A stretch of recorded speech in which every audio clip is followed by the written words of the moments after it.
டெல்லி நோக்கி பேரணியாக சென்ற விவசாயிகளின் மீது கண்ணீர் புகைகுண்டு வீசப்பட்டதற்கு எம்பியும் திமுக துணை பொதுச் செயலாளருமான கனிமொழி கண்டனம் தெரிவித்துள்ளார். இது தொடர்பாக அவர் தனது எக்ஸ் தள பதிவில் 2021ஆம் ஆண்டு விவசாயிகளுக்கு அளிக்கப்பட்ட வாக்குறுதிகள் நிறைவேற்றப்படாததாலேயே அவர்கள் டெல்லி நோக்கி பேரணியாக செல்வதாக தெரிவித்துள்ளார்.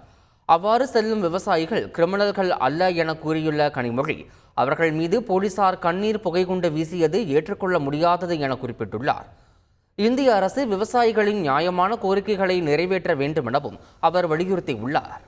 டெல்லியில் போராடும் விவசாயிகளிடம் மத்திய அரசு சர்வாதிகார போக்கை கடைபிடிக்கிறது என்று சிவகங்கை எம்பி கார்த்தி சிதம்பரம் குற்றம் சாட்டியுள்ளார்.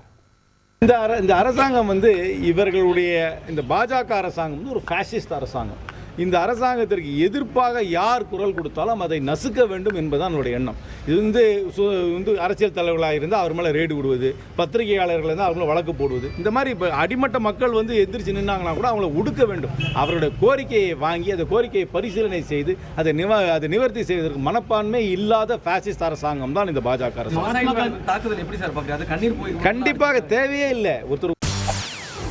செய்திகளை உடனுக்குடன் தெரிந்து கொள்ள உடனே சப்ஸ்கிரைப் பண்ணுங்க.